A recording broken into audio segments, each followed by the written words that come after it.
بسم اللہ الرحمن الرحیم۔ سیرت النبی، نور محمدی صلی اللہ علیہ وآلہ وسلم کا عالم بشریت میں انتقال۔ امام علی بن برہان الدین الحلبی رحمۃ اللہ علیہ روایت کرتے ہیں، حضرت ابو ہریرہ رضی اللہ تعالیٰ عنہ سے مروی ہے کہ حضور نبی اکرم صلی اللہ علیہ وآلہ وسلم نے ایک مرتبہ حضرت جبریل امین سے دریافت فرمایا، جبریل بتاؤ تمہاری عمر کتنی ہے؟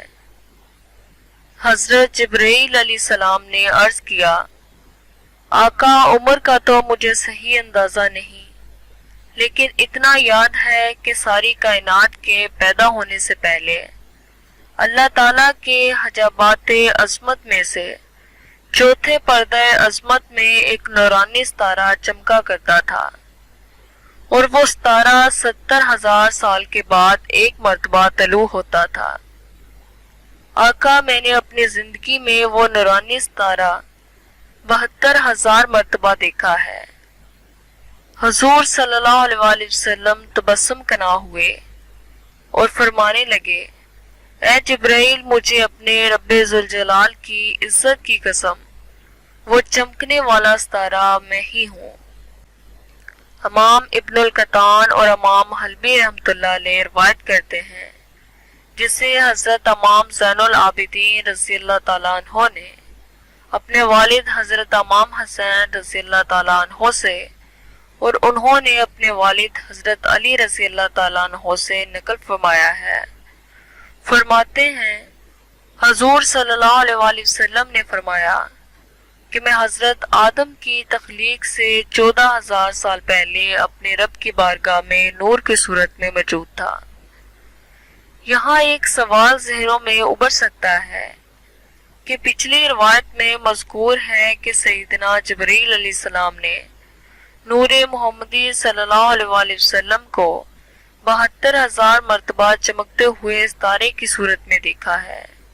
اور ہر 2 مرتبہ کی زیارت کے دوران 70,000 سال کا زمانہ بیان ہوا ہے۔ اس طرح تخلیق آدم علیہ السلام سے بہت مدت پہلے نور محمدی صلی اللہ علیہ وآلہ وسلم کا ظہور معلوم ہو رہا ہے، جبکہ دوسری روایت کے مطابق جو حضرت علی رضی اللہ تعالیٰ عنہ سے منقول ہے، تخلیق آدم علیہ السلام سے صرف 14,000 سال قبل کا ذکر آیا ہے۔ سہرن دونوں میں اختلاف ہے۔ ہم اس کا جواب مولانا اشرف علی تھانوی کے الفاظ میں بیان کرتے ہیں۔ وہ لکھتے ہیں، اس عدد 14,000 سال میں کم کی نفی ہے، زیادتی نہیں کی۔ بس اگر زیادتی کی روایت پر نظر پڑے تو شبہ نہ کیا جائے۔ رہ گئی یہ بات کہ مدت کی تخصیص کیوں کی گئی، تو عین ممکن ہے اس مجلس میں جس میں حضور صلی اللہ علیہ وآلہ وسلم نے یہ بات ارشاد فرمائی کوئی تذکرہ ہی ایسا ہو رہا ہو، یعنی کسی حوالہ سے 14,000 سال کی مدت کا ذکر یا سوال ہوا ہو،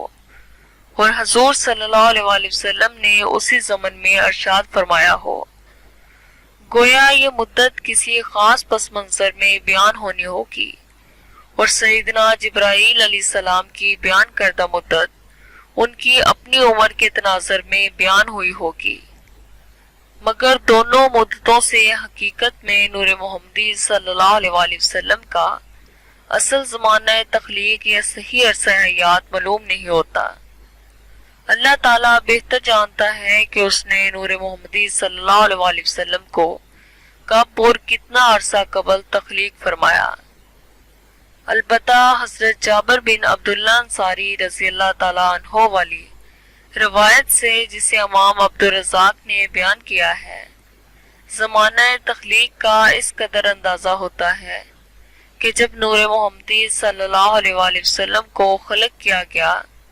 تو اس وقت کائنات پست و بالا اور عالم بالا مقام لا مقام میں سے کچھ بھی نہ تھا، بلکہ جملہ نوری و مادی مخلوقات کا سلسلہ تخلیق بھی خلق نور محمدی صلی اللہ علیہ وآلہ وسلم سے شروع ہوا۔ گویا نظام کن فیکون کا نقش اول نور محمدی صلی اللہ علیہ وآلہ وسلم سے ہے، اور پھر اسی سے سلسلہ ایجاد و تخلیق کی افزائش ہوئی ہے۔ یہی وجہ ہے کہ بہت سی روایت میں مذکور ہے کہ جب سیدنا آدم علیہ السلام نے اپنی تخلیق کے بعد جنت اور عرش الہی کی زیارت کے لیے نگاہ اٹھائی تو ہر دو جگہ نام محمد صلی اللہ علیہ وآلہ وسلم کو پہلے سے لکھا ہوا پایا۔ حضرت میسرہ رضی اللہ تعالیٰ عنہ سے مقول ہے کہ میں نے بارگاہ نبوت صلی اللہ علیہ وآلہ وسلم میں عرض کیا،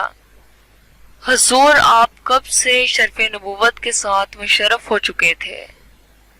رسول اکرم صلی اللہ علیہ وآلہ وسلم نے ارشاد فرمایا، جب اللہ تعالیٰ نے زمین کو پیدا فرمایا اور آسمانوں کی طرف قصد فرمایا اور ان کو 7 طبقات کی صورت میں تخلیق فرمایا اور عرش کو ان سے پہلے بنایا تو عرش کے پائے پر محمد رسول اللہ ختم النبیین لکھا اور جنت کو پیدا فرمایا جس میں بعد ازاں حضرت آدم اور حضرت حوا علیہ السلام کو ٹھہرایا، تو میرا نام نامی جنت کے دروازوں پر اسی کے درختوں کے پتوں اور اہل جنت کے خیموں پر لکھا، حالانکہ ابھی آدم علیہ السلام کی روح و جسم کا باہمی تعلق نہیں ہوا تھا۔ بس جب ان کی روح کو جسم میں داخل فرمایا اور زندگی عطا فرمائی تب انہوں نے عرش معظم کی طرف نگاہ اٹھائی تو میرے نام کو عرش پر لکھا ہوا دیکھا۔ اس وقت اللہ تعالیٰ نے انہیں بتایا کہ یہ تمہاری اولاد کے سردار ہیں۔ جب ان کو شیطان نے دھوکہ دیا انہوں نے بارگاہ الہی میں توبہ کی اور میرے نام سے ہی شفاعت طلب کی۔ جب اللہ تعالیٰ نے حضرت آدم علیہ السلام کو پیدا فرمایا تو آپ کو نام کے ساتھ ابو محمد کی کنیت سے بلایا۔ آپ نے عرض کیا، باری تعالیٰ میری یہ کنیت کیسے ہے؟ تو اللہ تعالیٰ نے فرمایا، اپنا سر اٹھاؤ۔ آپ نے اوپر دیکھا تو عرش پر نور محمدی صلی اللہ علیہ وآلہ وسلم جلوہ گر تھا۔ حضرت آدم علیہ السلام نے پوچھا، باری تعالیٰ یہ نور کس کا ہے؟ اللہ تعالیٰ نے فرمایا، یہ محمد صلی اللہ علیہ وآلہ وسلم کا نور ہے، یہ تیری اولاد میں سے ہوں گے۔ ان کا نام آسمانوں میں احمد صلی اللہ علیہ وآلہ وسلم ہے اور زمین پر محمد صلی اللہ علیہ وآلہ وسلم ہے۔ اگر میں اسے پیدا نہ کرتا تو نہ تمہیں پیدا کرتا اور نہ زمین و آسمان کو پیدا کرتا۔ حضرت عمر بن خطاب رضی اللہ تعالیٰ عنہ سے روایت ہے کہ رسول اللہ صلی اللہ علیہ وآلہ وسلم نے ارشاد فرمایا کہ جب آدم علیہ السلام سے بھول ہوئی تو انہوں نے بارگاہ باری تعالیٰ میں عرض کیا، کیا پروردگار میں آپ سے بواسطہ حضرت محمد صلی اللہ علیہ وآلہ وسلم درخواست کرتا ہوں کہ میری مغفرت فرما دیجئے۔ اللہ تعالیٰ نے ارشاد فرمایا، اے آدم تم نے محمد صلی اللہ علیہ وآلہ وسلم کو کیسے پہچانا حالانکہ ابھی میں نے اس کو دنیا میں پیدا ہی نہیں کیا؟ عرض کیا، اے رب میں نے اس طرح پہچانا کہ جب آپ نے مجھ کو اپنے ہاتھ سے پیدا کیا اور اپنی طرف سے روح میرے اندر پھونکی، میں نے سر جو اٹھایا تو عرش کے پایوں پر یہ لکھا ہوا دیکھا، لا الہ الا اللہ محمد رسول اللہ۔ سو میں نے معلوم کر لیا کہ آپ نے اپنے نام پاک کے ساتھ ایسے ہی شخص کے نام کو ملایا ہے جو آپ کے نزدیک تمام مخلوق سے زیادہ پیارا ہوگا۔ اللہ تعالیٰ نے فرمایا، اے آدم تم سچے ہو، واقعی محمد صلی اللہ علیہ وآلہ وسلم میرے نزدیک تمام مخلوق سے زیادہ پیارے ہیں، اور جب تم نے ان کے واسطہ سے مجھ سے درخواست کی ہے تو میں نے تمہاری مغفرت کی، اور اگر محمد نہ ہوتے تو میں تمہیں بھی پیدا نہ کرتا۔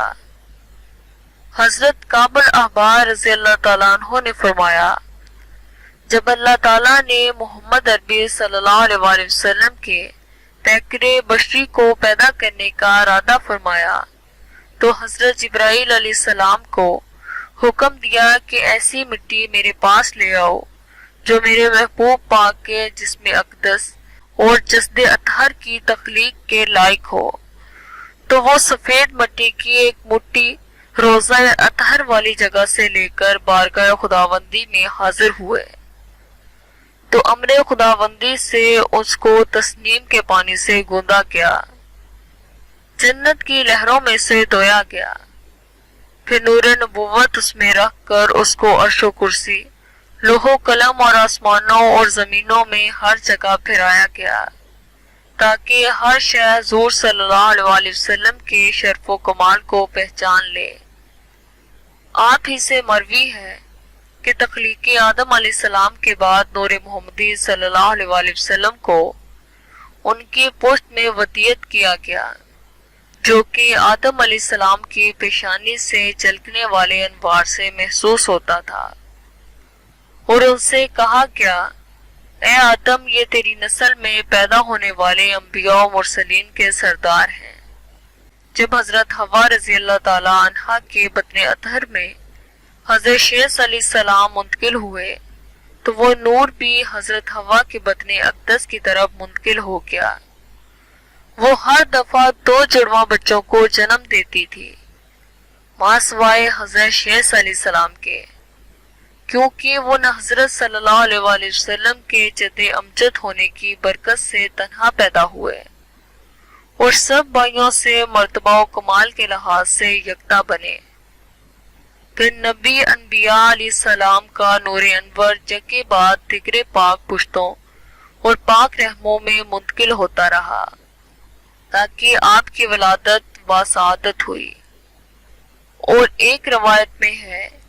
کہ حضرت آدم علیہ السلام نے حضرت شیخ علیہ السلام کو وصیت فرمائی کہ تمہاری پشت میں حضرت محمد صلی اللہ علیہ وسلم کا نور مبارک ہے،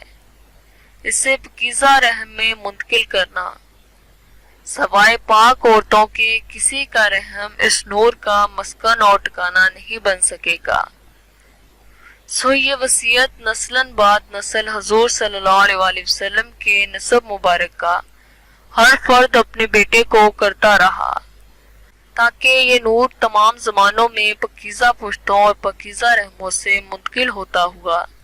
حضرت عبد المطلب کے بیٹے حضرت عبداللہ کی پشت مبارک تک آن پہنچا۔ شکریہ۔